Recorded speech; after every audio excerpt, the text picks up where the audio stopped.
Hello friends. आज की इस वीडियो में मैं आपसे सीकेडी के बारे में चर्चा करने जा रहा हूँ। सीकेडी क्रोनिक किडनी डिजीज दुनिया भर में 15 लाख से अधिक मौतें इस बीमारी के कारण हो चुकी हैं। इंडिया इस मामले में दूसरे नंबर पर आता है। भारत में हार्ट डिजीज के बाद में दूसरी बड़ी बीमारी जो है वो है सीकेडी। तो क्या होता है सीकेडी या क्रोनिक किडनी डिजीज?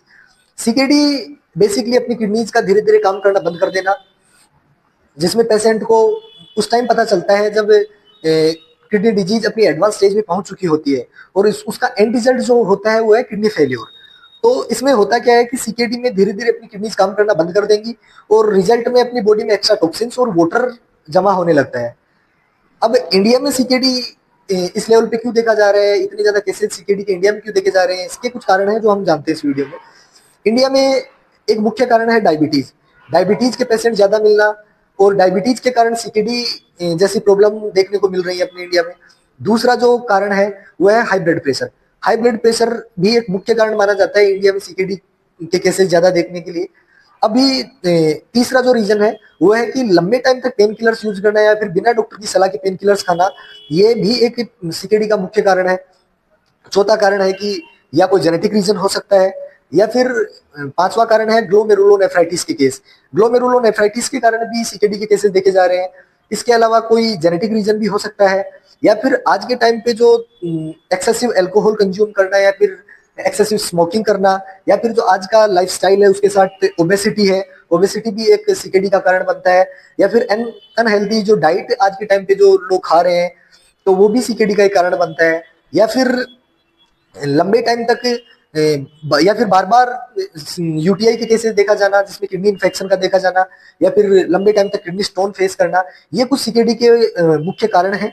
और इनमें से दो जो मुख्य कारण है इंडिया में सीकेडी के केसेस का ज्यादा पाया जाना, जो मुख्य कारण जिनका माना जाता है वो है, पहला है डायबिटीज, दूसरा है हाई ब्लड प्रेशर।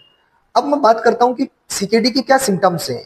तो सीकेडी के इनिशियल स्टेज में जो सिम्टम्स होते हैं उनमें होता है पेशेंट को वीकनेस फील होती है, भूख बहुत कम लगती है, या फिर यूरिन की फ्रीक्वेंसी बार बार होती है लेकिन यूरिन की जो क्वांटिटी होती है वो धीरे धीरे कम होती चली जाती है।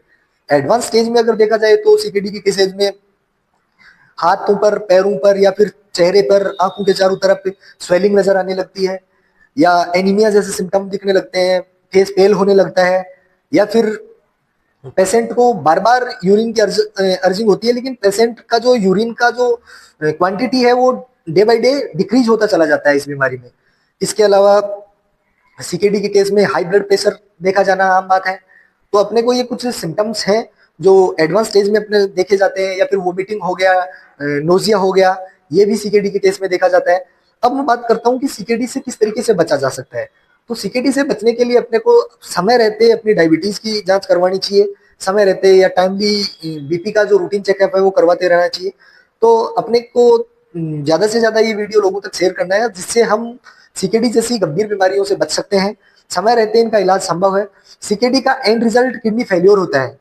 अगर इनिशियल स्टेज में हम इसको डायग्नोस करके ट्रीटमेंट स्टार्ट कर देंगे तो सीकेडी का ट्रीटमेंट संभव है। इसलिए बोलते हैं कि prevention better than treatment. So please video को ज्यादा से ज्यादा लोगों तक शेयर कीजिए। धन्यवाद। आज की वीडियो में सिर्फ इतना ही।